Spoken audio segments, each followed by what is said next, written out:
The cell was cold and dark, and Commander Marcus Cole had stopped counting the days after the first week.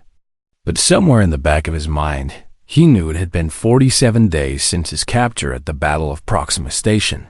He sat against the wall made of some strange organic material that pulsed with a faint blue light. And he watched the shadows move beyond the transparent barrier that kept him trapped inside this small prison. The Valkyrie had taken him alive, which surprised him more than anything else in his 38 years of life, because the insectoid aliens were not known for taking prisoners. And the war between humanity and the Valkyrie Dominion had been brutal and merciless for 8 long years. Marcus remembered the moment of his capture with perfect clarity, as his ship broke apart around him and his crew died in the vacuum of space, and he had expected to join them in death. But instead he woke up here in this strange cell on the enemy mothership. He was the highest-ranking human officer the Valkyrie had ever captured alive, and he knew this meant something terrible was coming for him. Every day he expected the torture to begin, and every day he prepared himself for interrogation and pain and eventually death, but none of it came. And the waiting was somehow worse than anything he had imagined. The Valkyrie guards brought him food that tasted like nothing he had ever eaten before, and they never spoke to him or acknowledged him as anything more than a creature in a cage. And Marcus spent his hours doing exercises to keep his body strong and his mind sharp. He thought about his family back on Earth, about his mother, who was probably being told her son was dead, and about his younger sister, who had begged him not to join the military all those years ago. He thought about the billions of humans and Valkyrie who had died in this war that seemed to have no end and no purpose beyond mutual destruction. On the 47th night, something changed. Marcus heard footsteps approaching his cell, but these footsteps were different from the guards, heavier and slower. And he stood up from his place against the wall and watched the corridor beyond his prison. What emerged from the shadows made his breath catch in his throat. She was massive, easily 3 meters tall, with a body covered in dark chitin that gleamed like polished obsidian in the dim light. And her head was crowned with elegant curved horns that swept back like a deadly crown. And her eyes were compound orbs that glowed with an inner golden light. Marcus had studied enough intelligence reports to know exactly who stood before him. Queen Scytharix, the supreme ruler of the entire Valkyrie species, the being who commanded billions of warriors across 1,000 star systems, had come to his cell. He expected her to order his execution or to demand information about human military positions. But instead she simply stood there and looked at him with those strange glowing eyes. And when she spoke, her voice came through a translation device at her throat. "You are the one called Marcus Cole," she said. And her voice was surprisingly soft, almost gentle in a way that made no sense to him. "I am," Marcus replied. And he stood as tall as he could manage, refusing to show fear, even though his heart was pounding in his chest. "I have questions for you." "Human," the queen said, and she gestured with one of her 4 arms. And the barrier to his cell flickered and disappeared. Marcus tensed, ready for guards to rush in and drag him away. But nothing happened. And the queen simply stood there waiting. "What kind of questions?" Marcus asked. "Questions about your species," she said. And she moved closer to the opening of his cell, but did not enter, as if respecting some invisible boundary between them. "I wish to understand things that my advisors cannot explain to me." This was not what Marcus had expected, not even close. And he found himself confused and curious, despite his situation. Why would the queen of the Valkyrie care about understanding humans? He asked. "Because understanding is the first step towards something greater," she replied, and there was something in her voice that sounded almost like sadness. "Will you speak with me, Commander Cole?" Marcus thought about refusing, thought about staying silent like a proper prisoner of war. But something in her tone made him pause, and he realized that he had nothing left to lose. "I will speak with you," he said, and so began the strangest experience of his life, night after night. Queen Scythrix returned to his cell, and she asked him questions that seemed strange and random at first. But slowly Marcus began to see a pattern in her curiosity. She asked about human families and why parents sacrificed so much for their children, even when those children could never repay them. She asked about friendship and why humans form bonds with individuals who offered no strategic advantage. She asked about love and why two humans would choose to stay together, even when logic suggested they would be stronger apart. She asked about forgiveness and seemed genuinely confused when Marcus explained that humans could choose to release their anger toward those who had wronged them. "This makes no sense," she said one night, her antennae twitching with what Marcus had learned to recognize as frustration. If someone harms you, the logical response is to harm them in return or to avoid them forever. But you say humans can simply choose to forget the harm and continue as if it never happened? Not forget, Marcus corrected her gently. Forgiveness is not forgetting. It is choosing to move forward despite remembering. It is deciding that the future matters more than the pain of the past. The queen was silent for a long moment, and Marcus could see the golden glow of her eyes flickering as she processed his words. My species does not have a word for this concept, she finally said. We have calculations and consequences and biological imperatives, but we do not have this thing you call choice in matters of emotion. Marcus began to understand something important during these nightly conversations. The Valkyrie were not evil, not in the way humans had been taught to believe. They were simply different in ways that went deeper than appearance. And their entire civilization was built on logic and instinct and high thinking that left no room for the messy, complicated emotions that defined humanity. Trust, to the Valkyrie, was a mathematical equation based on past behavior and predicted outcomes. Mercy was a concept that existed only when it served a strategic purpose. Second, chances were illogical because the past was the best predictor of the future, and yet here was their queen, night after night, asking questions about human concepts that her own species could never understand. And Marcus began to wonder why. What was she searching for? What did she hope to find in the strange and illogical ways of humanity? He watched her carefully during their conversations, noticing the small movements of her antennae and the subtle shifts in the glow of her eyes. And he realized that despite her alien appearance, there was something almost vulnerable about her. Curiosity. She was not interrogating him, she was learning from him, and somewhere deep in his heart, Marcus Cole began to feel something he never expected to feel toward the ruler of his enemies. He began to feel hope. On the 52nd night, Queen Scythrix came to his cell earlier than usual, and Marcus could tell immediately that something was different about her. Her movements were slower, heavier somehow, and the golden glow of her compound eyes seemed dimmer than before. And when she spoke, her voice carried a weight that made him stand up from where he'd been sitting. I must tell you something, Commander Cole, she said, and she did not stop at the entrance of his cell this time, but walked inside and stood before him, her massive form filling the small space. I must tell you the truth about this war. Marcus felt his heart begin to beat faster because he had been waiting for this moment, waiting for her to reveal her true purpose. And he braced himself for whatever terrible thing she was about to say. My people are dying, the queen said, and her words hung in the air between them like something fragile and painful. Marcus blinked in surprise because this was not what he had expected to hear. Dying? He repeated, but the Valkyrie have been winning battle after battle. Your fleets control half the galaxy. How can you be dying?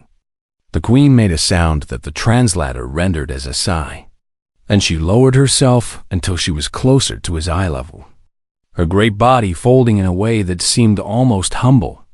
There is a sickness, she explained. a plague that moves through our genetic code and destroys us from within. And it has been spreading for 2 generations now, killing more of my people than your weapons ever could." She paused and looked at him with those strange, glowing eyes. And Marcus saw something in them that he had never seen in a Valkyrie before. Fear. "Our scientists have studied this plague for decades," she continued. "They have searched every corner of our knowledge for a cure, and they have found nothing that works. Nothing that can stop the slow death of our entire species." Marcus listened in stunned silence as she explained how the plague had first appeared on their homeworld nearly 60 years ago, and how it had spread to every colony and every ship and every Valkyrie in existence. "Why are you telling me this?" Marcus asked when she finally paused. "Because I need you to understand why this war began," the Queen said. "My people did not attack humanity out of hatred or conquest or the desire for power. We attacked because we were desperate." She explained that their scientists had discovered something remarkable about Earth and the planets that humans had colonized. Something in the biosphere of human worlds that their plague could not survive in. Something that might hold the key to saving the Valkyrie species.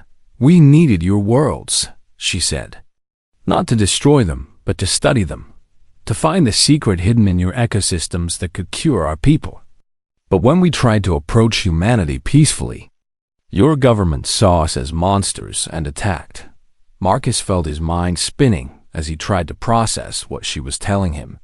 "That is not how humans remember it," he said carefully. "We remember Valkyrie ships appearing over our colonies and opening fire without warning." "There were misunderstandings on both sides," the Queen admitted. "My generals believed that humans would only respond to strength, and your leaders believed that we could not be reasoned with. And so the war began and billions died, and we are no closer to salvation than we were before."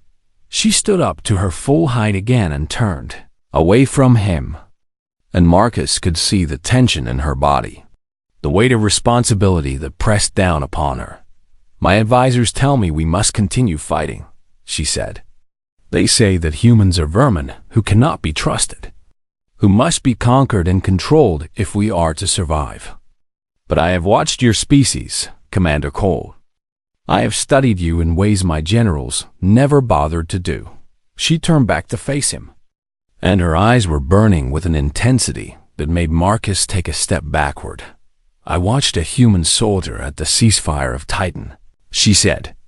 "During the brief peace talks 3 years ago, there was an accident, an explosion that injured several of my warriors, and one of your soldiers ran into the fire and carried a wounded Valkyrie drone to safety." Marcus remembered hearing about that incident. Remembered how the soldier had been criticized by some for helping the enemy. That soldier gained nothing from his actions. The Queen continued. "The drone he saved was not valuable, not important. Just a simple worker who would have been replaced within days. And yet your soldier risked his own life to save him." She moved closer to Marcus again, and her voice dropped to something almost like a whisper. "My advisors could not explain this," she said. "They called it foolishness, weakness, a defect in human thinking. But I knew they were wrong because I saw something in that moment that my people have forgotten how to see." "What did you see?" Marcus asked. "Hope," the Queen replied. "I saw the possibility that 2 species who have been killing each other for years might find another way. A way that does not end in extinction for one or both of us." She reached out with one of her great clawed hands and gestured toward the corridor beyond his cell. "Come with me," she said. "I want to show you something." Marcus hesitated for only a moment before following her out of his cell for the first time since his capture. And together, they walked through the corridors of the Valkyrie mothership while warriors and workers stopped and stared at the impossible sight of their queen walking beside a human prisoner. She led him to a great observation deck that looked out over the stars, and Marcus gasped at the beauty of it.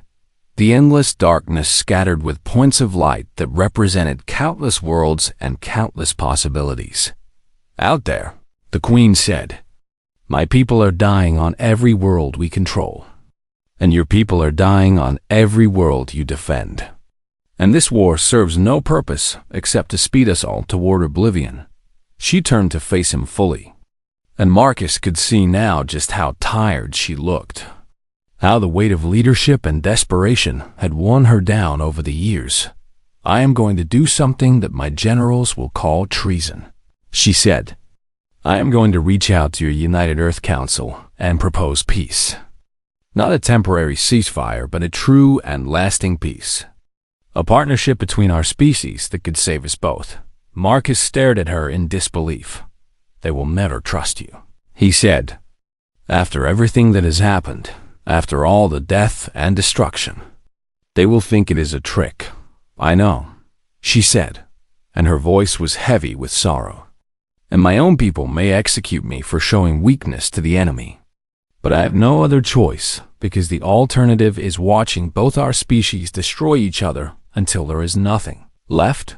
She looked at him then with those golden eyes. And Marcus saw something he had never expected to see in the ruler of his enemies. Saw hope and fear and determination all mixed together. And he saw a leader who was willing to risk everything for the chance of something better. You are different from what I expected, Marcus said softly. As are you, the Queen replied. And perhaps that is the beginning of something neither of us could have imagined. She led him back to his cell. But before she left, she paused at the entrance and looked at him one final time. I will need your help. Commander Cole, she said, I will need a human who can speak for me to your leaders. Someone they might actually believe. Will you help me end this war? Marcus thought about his dead crew and his grieving family and all the reasons he had to hate the Valkyrie. But he also thought about the millions of lives that might be saved if peace was actually possible. I will try, he said, and for the first time since his capture. Queen Scytherix made a sound that the translator could not quite render. But Marcus thought it might have been something close to a smile. The Queen's chamber was unlike anything Marcus had ever seen before. A vast cathedral of organic architecture that stretched upward into darkness, with walls that pulsed with bioluminescent light in shades of blue and purple and gold. He stood in the center of this immense space without chains or guards at his side for the first time since his capture. And he could feel the eyes of 1,000 Valkyrie warriors watching him from the shadows that surrounded the chamber. They were hidden in alcoves and on platforms high above, their chitin armor gleaming faintly in the dim light. And Marcus knew that every single one of them was ready to kill him at the slightest command from their Queen Scytherix sat upon her throne at the far end of the chamber. A massive structure that seemed to grow directly from the floor like a living thing. And she watched Marcus approach with those golden compound eyes that revealed nothing of her thoughts. The walk from the entrance to the base of her throne took nearly 5 minutes. And with every step, Marcus felt the weight of history pressing down upon him. The weight of all the death and hatred between their species. The weight of the impossible thing they were about to attempt when he finally stopped before her. The Queen rose from her throne and began to descend the steps toward him, her 4 arms moving gracefully at her sides, her great body casting a shadow that seemed to swallow him whole. The warriors in the shadows tensed, and Marcus could hear the soft clicking of weapons being readied, the sound of 1,000 creatures prepared to defend their queen against this human intruder. But Scytherix raised one of her hands, and the clicking stopped, and silence fell over the chamber like a heavy blanket. She continued down the steps until she stood on the floor before Marcus, her massive form towering over him. And yet somehow he did not feel small or afraid in the weeks since she had first visited his cell. Something had changed between them, something that neither of them fully understood, but both of them could feel. I have prepared a message for your United Earth Council, the Queen said, her voice echoing through the chamber. It contains everything I told you, and more, an offer of complete ceasefire. a proposal for shared research into the plague that threatens my people, and something that my generals have called madness.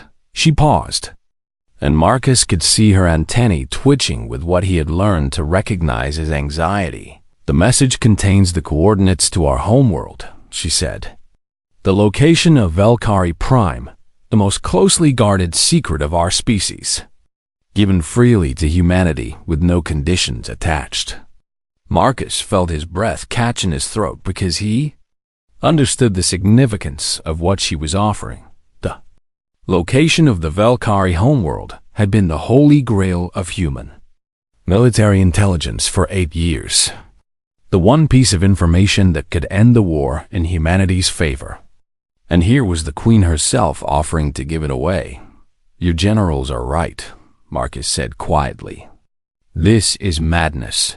"Perhaps," the Queen replied, "but I have come to believe that sometimes madness is necessary.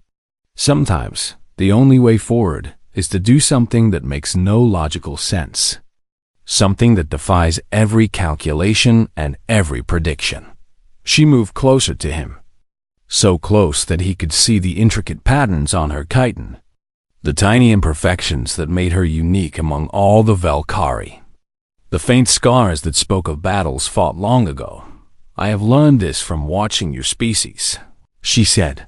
"Humans do impossible things every day, things that should not work, things that make no sense. And yet somehow you survive, and you grow, and you reach for the stars."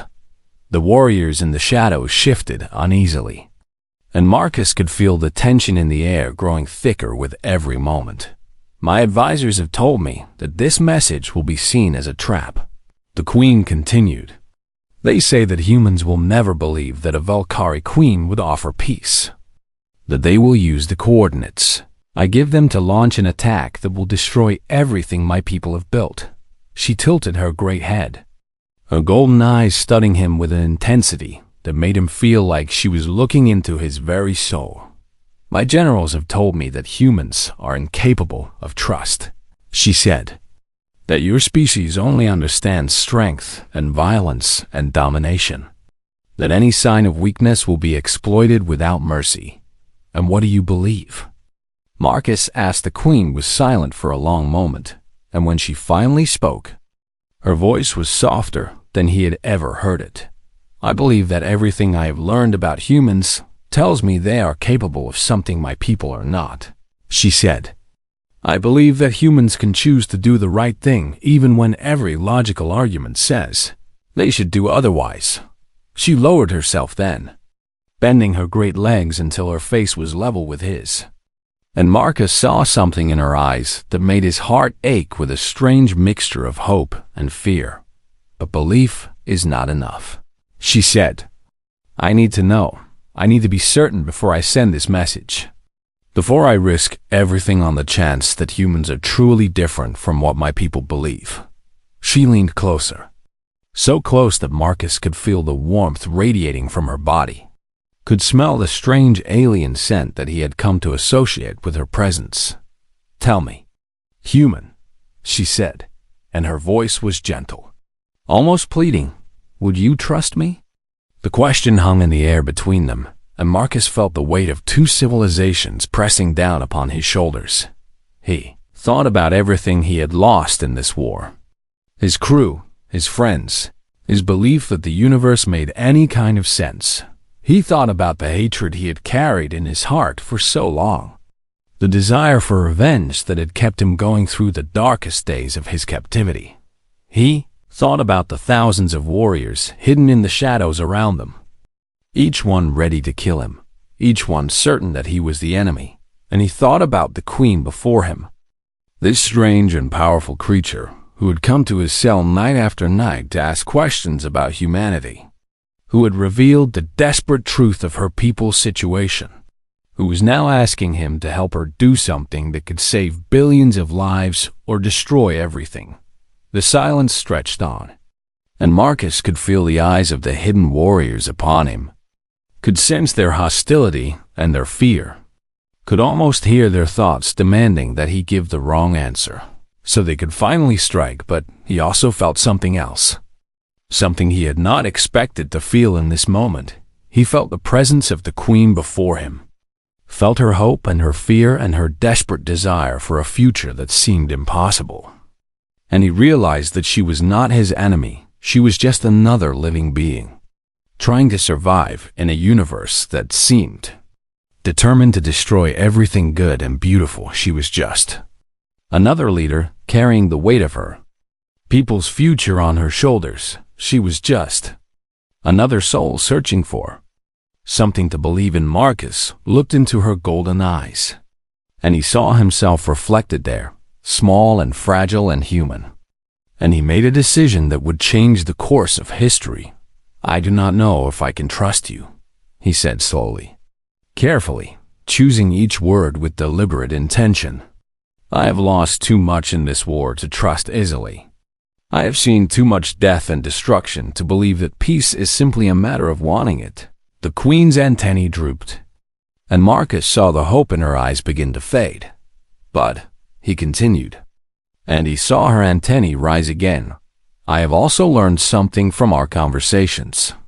Something about trust that I do not think I understood before." He took a breath, feeling the weight of his next words before he spoke them.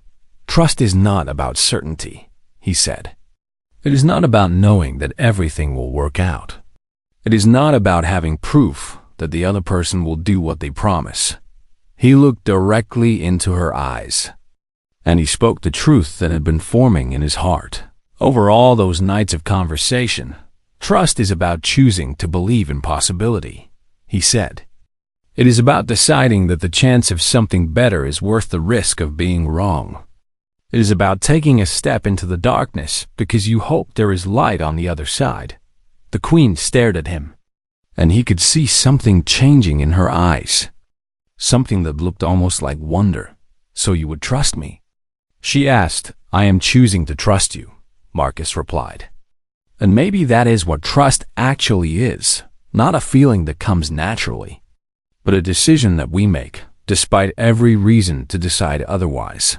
And in that moment, surrounded by warriors who wanted him dead, standing before an alien queen who held the fate of billions in her hands, Marcus Cole did something that would be remembered for generations to come.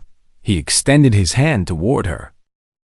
Marcus held his hand outstretched in the vast silence of the Queen's chamber, and he could feel his heart pounding in his chest like a drum, beating out a rhythm of hope and fear. The gesture was simple enough. Just a hand extended in friendship, something humans did every day without thinking about it. But here in this moment it meant everything. Queen Scytherix stared at his hand with those golden compound eyes, and Marcus could see the confusion in the way her antennae twitched and moved, trying to understand this strange human ritual she had studied but never experienced in the shadows surrounding them. The warriors shifted and whispered in their clicking language, and Marcus knew they were horrified by what they were witnessing. Their sacred queen standing so close to a human enemy, that same enemy daring to reach out toward her as if they were equals. One wrong move, one misunderstood gesture, and 1,000 weapons would tear him apart before he could even blink. But Marcus kept his hand extended, steady and sure, because this moment was bigger than his own survival. This moment was about showing the Queen that everything he had told her about humanity was true, that humans really could choose trust over fear, that they really could reach out to an enemy and offer something other than violence. The seconds stretched into eternity as Scytherix studied his hand, and Marcus could see the war happening behind her eyes. The battle between everything her species believed and everything she had come to hope might be possible. Then, slowly, so slowly that Marcus almost thought he was imagining it, the Queen raised one of her great clawed limbs. The warriors in the shadows tensed, and Marcus heard the clicking of weapons being raised, heard the sounds of bodies shifting into attack positions, heard the held breath of 1,000 creatures who could not believe what their Queen was about to do. Scytherix paused with her limb raised, and for a terrible moment Marcus thought she had changed her mind, thought she would pull back and order his execution. thought everything they had built over those weeks of conversation would collapse into nothing, but then she moved again, and her great clawed hand descended toward his. And Marcus felt the cool, smooth texture of her chitin as it touched his palm. The contact was gentle, almost delicate, as if she was afraid that too much pressure would break him. And Marcus felt something pass between them in that moment. Something that had no name in either of their languages. It was trust, not the blind trust of someone who did not know better, not the forced trust of someone with no other options, but the chosen trust of two beings who had decided to believe in each other, despite every reason to believe otherwise. The warriors in the shadows made sounds of shock and horror, and Marcus could hear them clicking to each other in urgent confusion. But Sci-Fi did not seem to notice them at all. She was looking at their joined hands with an expression that the translator could not read, her antennae moving in patterns that Marcus had never seen before. And when she finally spoke, her voice was thick with emotion. "I have ruled my people for 43 years, she said. "I have made decisions that affected billions of lives. I have ordered warriors to their deaths and watched worlds burn. But I have never done anything as terrifying as this." She looked up from their hands and met his eyes, and Marcus saw tears forming at the edges of her compound eyes, glistening in the bioluminescent light of the chamber. "This is what trust feels like," she said. "This is what you were trying to explain to me. This choice to be vulnerable. This decision to put your fate in someone else's hands." "Yes," Marcus said softly. "This is trust. It is terrifying," she said. "It always is," he replied. "But it is also the only way forward." Sci-Fi released his hand and straightened to her full height. And when she turned to face the shadows where her warriors waited, her voice rang out with all the authority of a queen who had made her decision. "Send the message to the human government," she commanded. "Send everything I prepared. The ceasefire offer, the research proposal, the coordinates to our homeworld, send it all." The clicking from the shadows grew louder, more agitated, and Marcus heard voices raised in protest. Heard warriors questioning their queen for the first time in their lives. One of them stepped forward from the darkness, a massive warrior with battle scars covering his chitin and fury burning in his eyes. "My queen," he said, "this is madness. You cannot trust the humans. They will use this information to destroy us. You doom us all with this foolishness." Sci-Fi turned to face the warrior, and Marcus saw something change in her posture, something that made her seem even larger and more powerful than before. "General Crickstar," she said, and her voice was cold as the void of space. "I have led our people through 8 years of war. I have watched millions of our children die on 100 worlds. I have done everything you and the other generals have asked of me, and we are no closer to survival than we were when this war began." She gestured toward Marcus without looking at him. "This human has shown me something that our species has forgotten," she said. "He has shown me that there is another way, a way that does not require us to destroy everything in our path, a way that might actually save our people." General Crickstar made a sound of disgust. "He has corrupted you," the general said. "He has used his alien tricks to turn you against your own kind." "No," the queen replied, and her voice softened slightly. "He has reminded me of something that we lost long ago, something that our ancestors knew before we became a species that could only think in terms of war and survival." She looked at Marcus then, and he saw gratitude in her eyes. "He has reminded me that we have a choice," she said.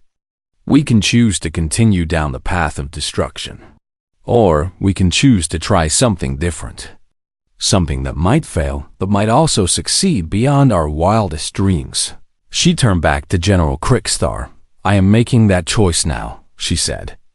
"I am choosing to trust, and I am ordering you to send that message." The general stared at her for a long moment, and Marcus could see the conflict on his scarred face. The struggle between loyalty to his queen and his belief that she was making a terrible mistake. Finally, slowly, the general bowed his head. "As you command, my queen," he said, and the words sounded like they were being torn from his throat. Space Orcs nodded and turned to Marcus.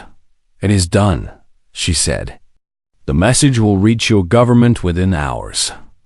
And then we will see if your species can truly do what you have told me they can do." "What happens now?" Marcus asked. "Now we wait," she said, "and we hope that I was right to trust you, and that you were right to trust me." She gestured toward a doorway that Marcus had not noticed before. "Come," she said.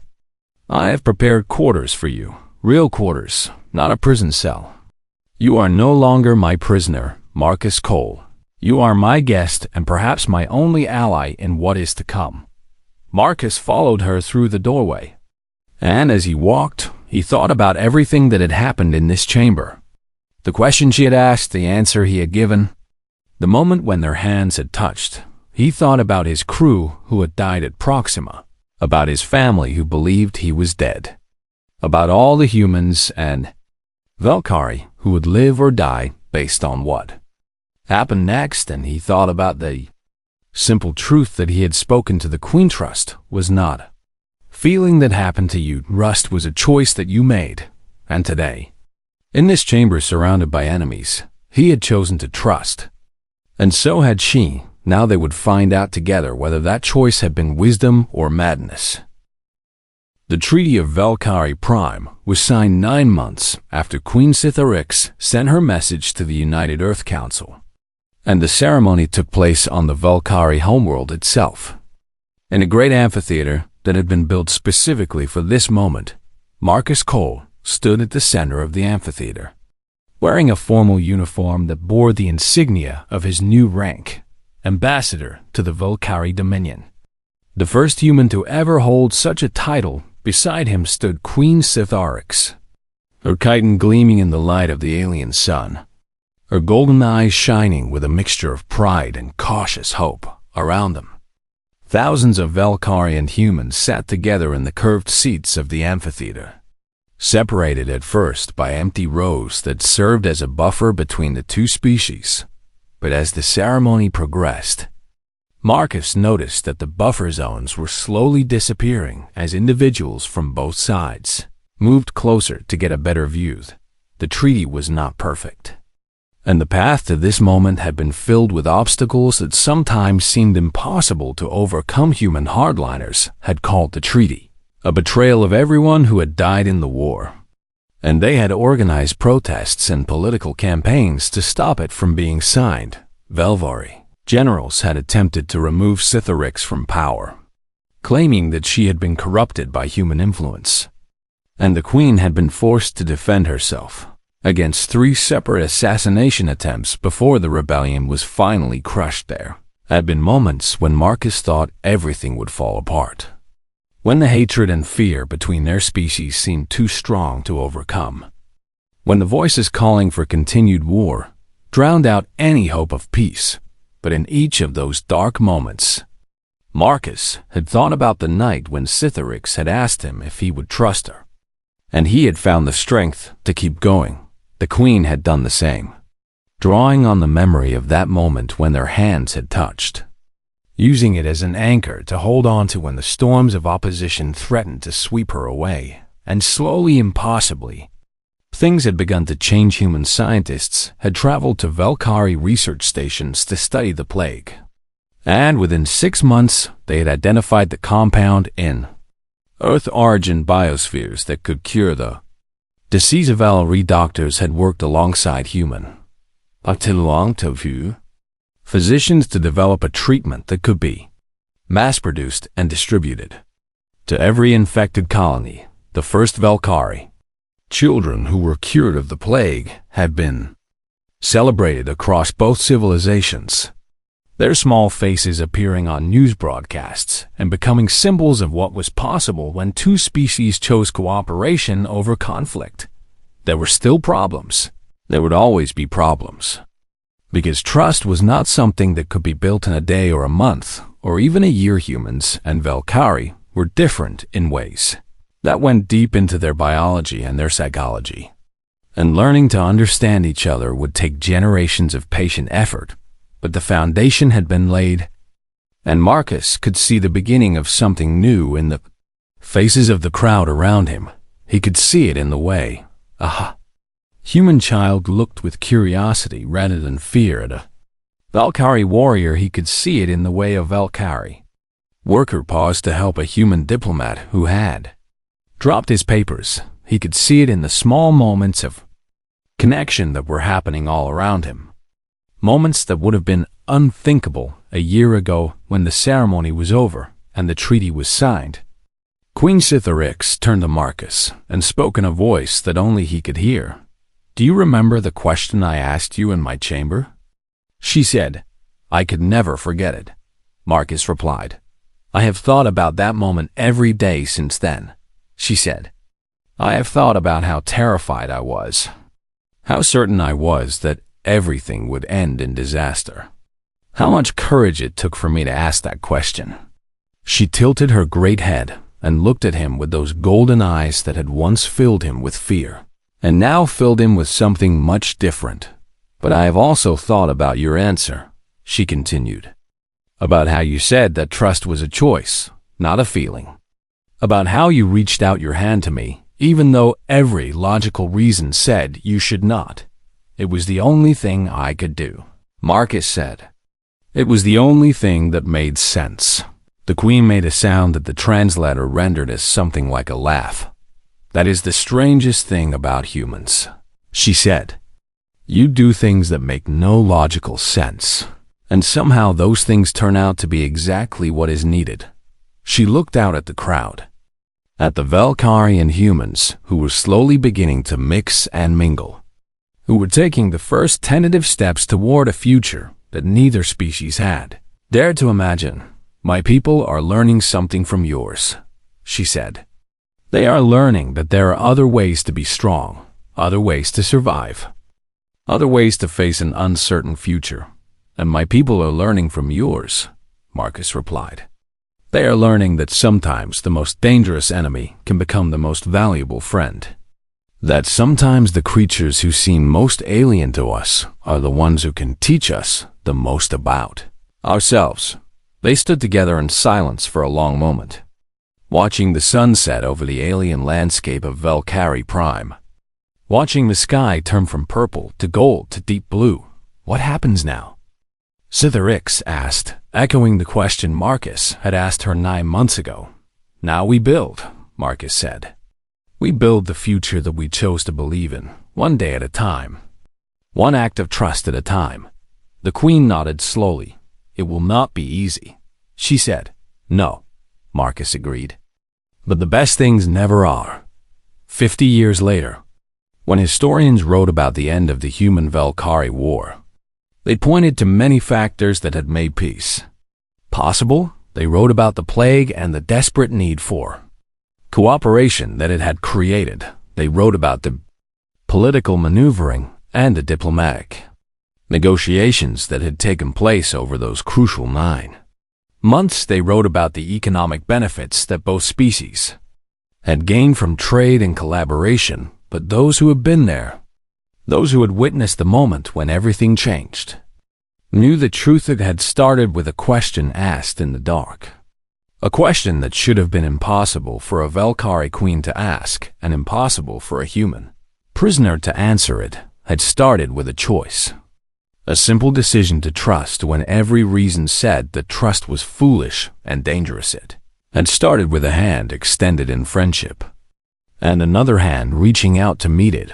and it had grown from there, spreading outward like ripples on a pond, touching more and more lives with each passing year Marcus Cole lived to see the first generation of children who grew up knowing the other species, not as enemies, but as neighbors. He lived to see joint colonies established on worlds that neither species could have settled alone. Lived to see the day when a Valkyrie child and a human child sat together in a classroom and learned about the war as ancient history, as something that had happened long ago to people they could barely understand, and on the day he died, surrounded by friends and family from both species. The last thing he saw was Queen Scytherix sitting beside his bed, her great clawed hand holding his frail human fingers just as he had once held hers. "Thank you," she said, and her voice was thick with emotion. "Thank you for choosing to trust me," Marcus smiled. And with his last breath, he spoke the words that had guided his entire life since that night in her chamber. "Trust is not something you feel," he whispered. "It is something you give." And in that moment, as his eyes closed for the final time, the galaxy was a little bit brighter because two beings from different worlds had chosen to believe in each other, because one human had decided that the chance of something better was worth the risk of being wrong, because trust was not a feeling but a gift. And sometimes the greatest gift you could give someone was the simple act of reaching out your hand. That was the legacy of Marcus Cole and Queen Scytherix. That was the story of how two species who had nearly destroyed each other found a way to build something beautiful together. And that was the truth about humanity that the Velkari would never forget. Humans were small and fragile and short-lived, but they carried within them a power that no other species in the galaxy possessed: the power to choose trust over fear, the power to reach out to an enemy and offer friendship, power to believe in possibilities that made no logical sense. And that, in the end, was what made humanity special. Not their strength or their technology or their numbers, but their stubborn, illogical, beautiful capacity to hope.